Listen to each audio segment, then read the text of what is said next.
Alors, avant de faire l'état des lieux, Jacques, je suis désolé, mais comme on se connaît bien, je vais te demander de faire le plus... Et si notre ami Jean-Claude est d'accord, qu'au final, est-ce que vous voulez qu'on fasse après une discussion? Parce que ça, même si c'est un peu différent, on peut faire les deux questions ensemble. Voilà. Alors, la formation, état des lieux sur la formation. Je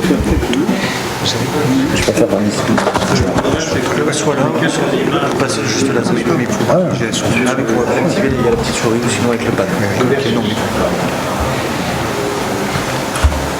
Merci, Jacques. Merci, Monsieur le Vice-président, secrétaire général, messieurs, je crois qu'il n'y a plus de dames dans notre assemblée à cette heure-ci.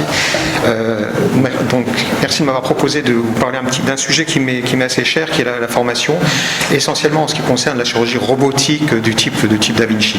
Je n'ai pas les compétences pour la formation en rencontre des autres robots tels qu'ils ont été évoqués tout à l'heure. Donc, les avantages de la chirurgie robotique, mais pour le patient, c'est évident. Vous avez ici un patient que j'ai opéré qui allait avec la technique classique ici du rein droit avec sa lombotomie, et voilà ce qu'on peut faire ensuite avec la chirurgie robotique, une chirurgie de précision assez extraordinaire, et on comprend que les patients choisissent plutôt la robotique que la chirurgie ouverte lorsqu'on leur donne la possibilité de choisir. Donc pour le chirurgien, ça a déjà été évoqué, la vision 3D, l'axe humain, l'interface informatique qui est assez extraordinaire, qui permet la démultiplication, qui fait disparaître l'effet pivot, qui donne 7 degrés de liberté, donc on récupère toute sa mobilité du membre supérieur, la précision des mouvements, l'ergonomie. Donc ce sont des images que vous avez déjà vues. C'est une petite main qu'on met dans l'abdomen du patient. L'ergonomie, on est assis, on a les bras appuyés, on n'a pas la fatigue qu'on a quand on a une celliochirurgie classique. Voilà, juste une petite vidéo qui vous montre, je l'ai emprunté à nos chirurgiens cardiaques. Donc quelque chose d'indépendant.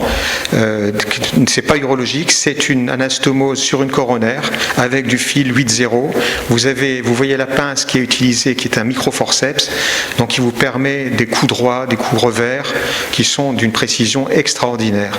Et vous voyez en dessous les mouvements correspondants de la main du chirurgien à la console. Vous voyez le coup droit, la main gauche récupère, on récupère sur l'autre microforceps, on repasse sur la coronaire réceptrice.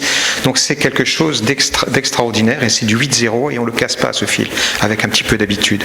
Donc la question qui se pose, c'est est-ce que la pratique du robot est intuitive, puisque intuitive, c'est le nom de la société qui a commercialisé ce robot, qui est le plus utilisé donc, dans le monde. Alors, ça demande la maîtrise d'un outil qui est complexe. La manipulation de l'endovriste, c'est manette, donc c'est pas évident, parce que vous avez aussi une démultiplication. On peut aller d'une démultiplication de 2 pour 1 à 5 pour 1. C'est-à-dire que 5 cm à la console ne font que 1 cm à l'intérieur. Ça permet de faire de la microchirurgie, certes, mais ça désarçonne un petit peu au départ. Vous avez le débrayage ici sur la manette, un petit clutch qui permet de déconnecter le robot, les manettes des instruments, et de commander la caméra.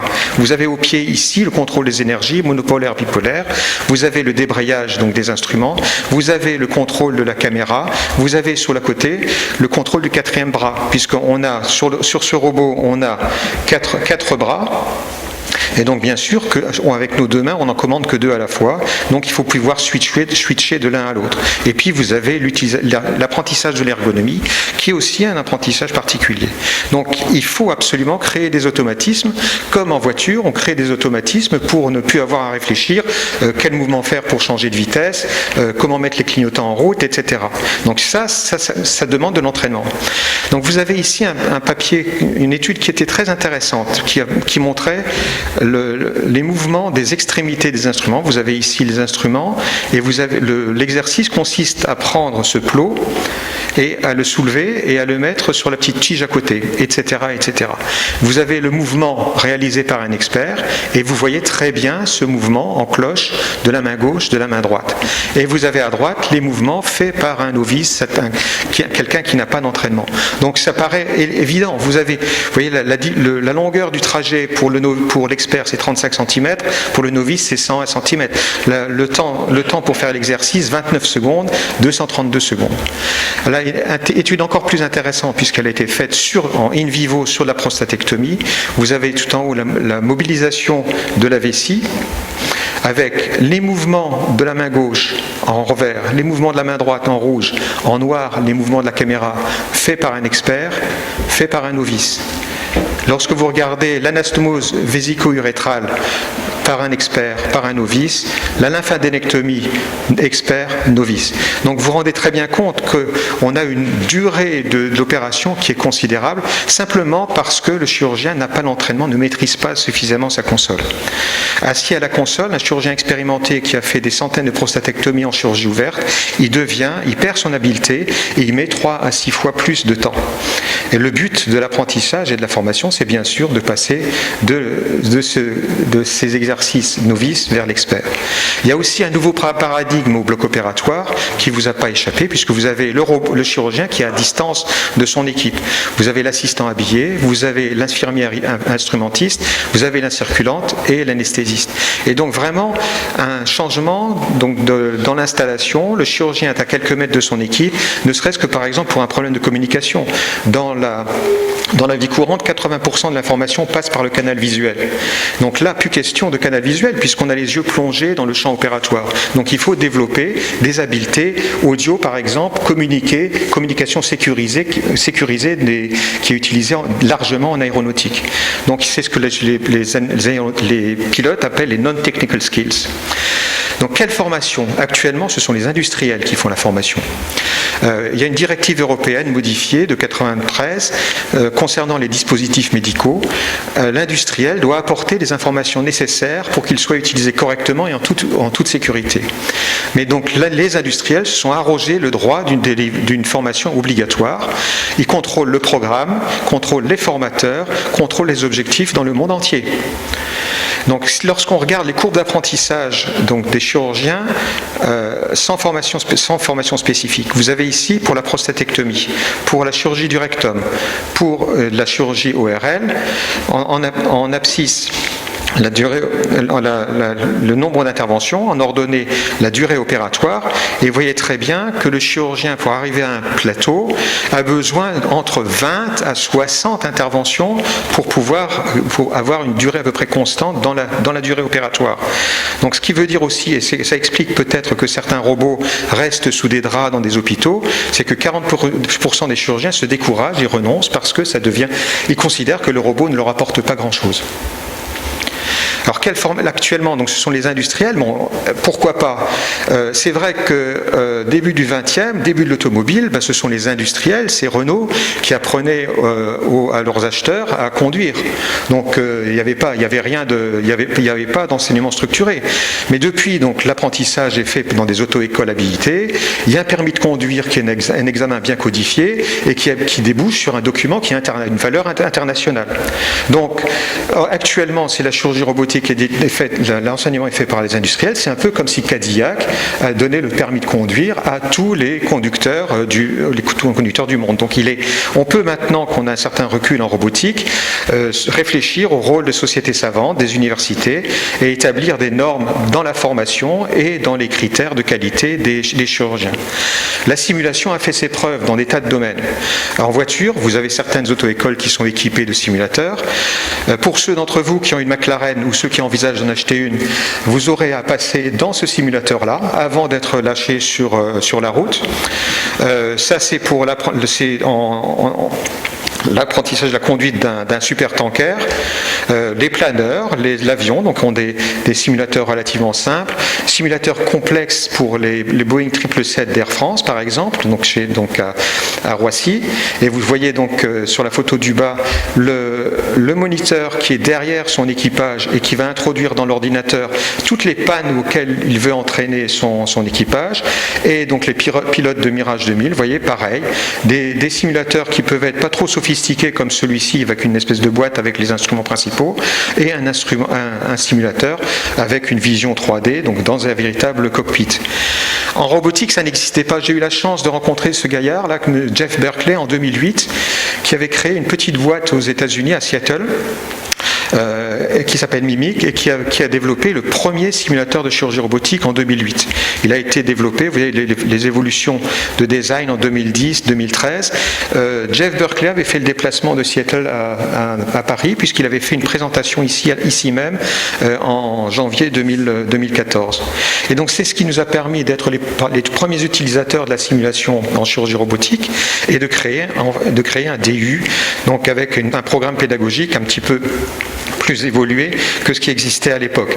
Donc ce programme pédagogique a des différentes étapes, du e-learning, de la simulation sur le simulateur Mimic, de la microchirurgie, parce qu'on s'est rendu compte que les microchirurgiens progressaient plus vite, du dry lab, du wet lab, du team training, et tout ça, ça aboutit à un permis de conduire. Ça veut pas dire qu'on est expert en prostatectomie ou en chirurgie bariatrique, ça veut dire qu'on sait utiliser la plateforme du robot sans être dangereux et sans trop de stress pour soi-même. C'est aussi quelque chose d'important. Le passage à la robotique sans une formation adéquate laisse du stress au chirurgien lorsqu'il va faire ses premières interventions, même s'il est accompagné par un proctor. Ensuite, ça pose la question de l'évaluation. Donc formation, évaluation, c'est les deux faces de la même pièce. C'est ce qu'on a essayé de faire dans notre DU avec une évaluation à chaque étape de formation, mais il faut savoir qu'on n'est pas les seuls à réfléchir à tout ça. Les FRS, Fundamental Robotic Surgery, c'est différentes sociétés de chirurgie américaine ont développé ce dôme qui permet de tester les chirurgiens sur leurs habiletés principales telles qu'elles ont été identifiées, les habiletés qui sont nécessaires pour utiliser un robot sans trop de danger. Et donc dans notre formation, on délivre actuellement un diplôme universitaire. Donc ce programme de formation, il doit être complet et surtout gradué. Donc il y a la formation de base, c'est l'utilisation de la console, c'est le permis de conduire, savoir l'utiliser. Ensuite, on arrive à faire ses premières interventions, à chacun de choisir les interventions en fonction de ses capacités techniques, et c'est là que l'industriel a un rôle très important et qu'il remplit bien actuellement, puisqu'il fournit des proctors qui vont encadrer les chirurgiens lors de leurs premiers gestes, mais ça pose la question quand même de la validation du proctor et puis du registre qu'on évoquait tout à l'heure.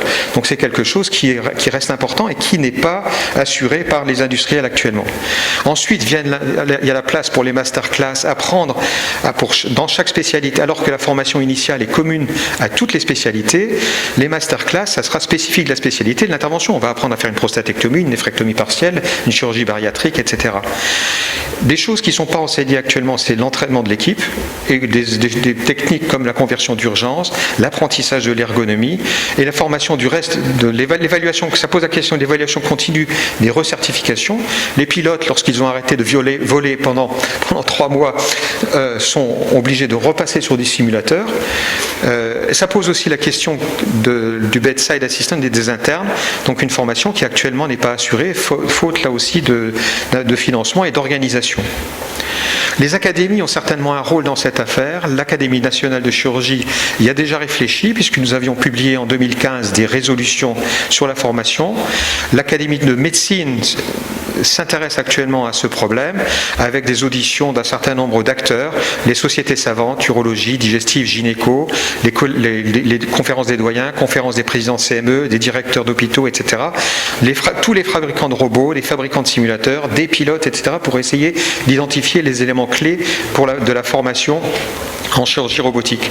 Et donc voici en avant-première un petit peu les probables conclusions de ce rapport.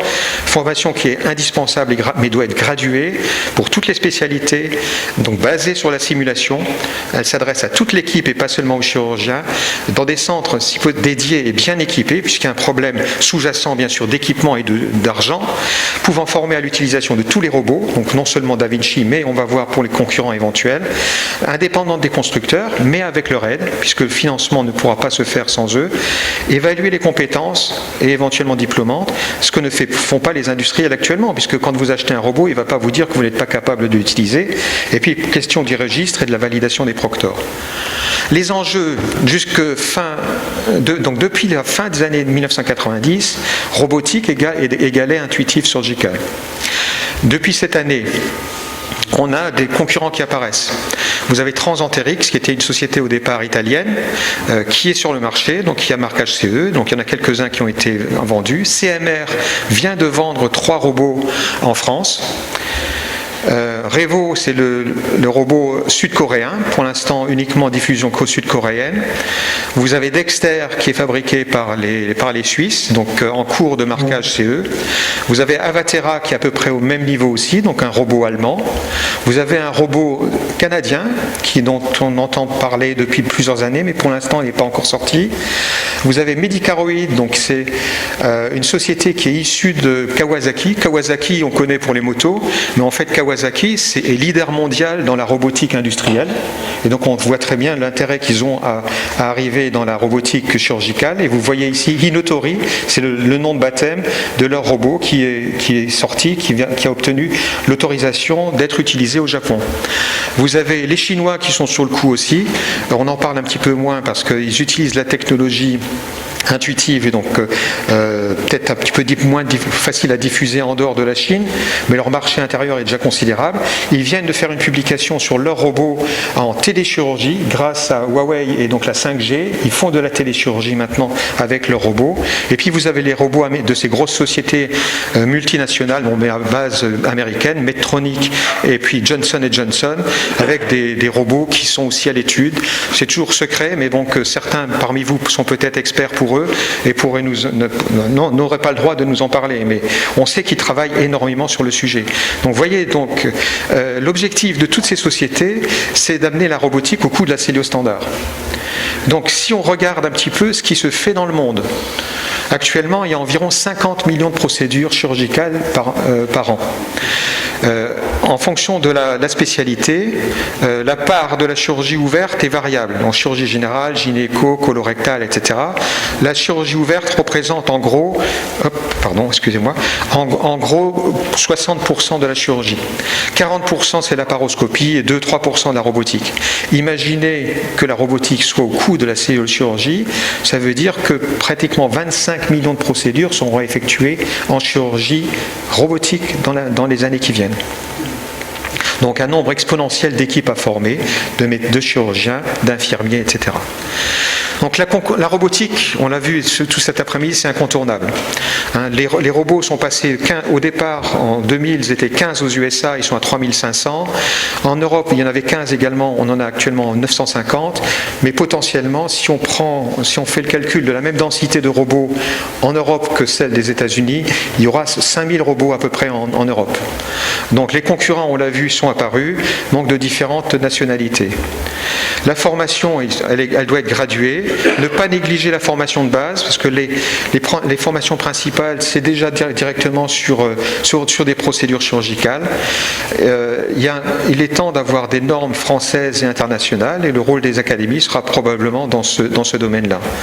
L'évaluation des compétences, elle n'est pas faite actuellement par les industriels. C'est quelque chose qui pourtant est facile à faire maintenant grâce à la simulation, puisqu'elle nous permet de caractériser l'habileté des chirurgiens donc dans les actes qui sont faits sur le simulateur. Les années 2020 sont probablement une période clé en robotique et en formation avec tous ces nouveaux arrivants et ces normes qu'il va falloir établir. Je termine simplement par ce petit drapeau français avec un point d'interrogation. Vous voyez que dans les nouveaux robots, il n'y a pas la France. À mon sens, il faut absolument qu'on soit présent pour la suite et en particulier pour la formation, l'utilisation de l'intelligence artificielle en robotique, etc. Il y a un champ de développement qui est considérable.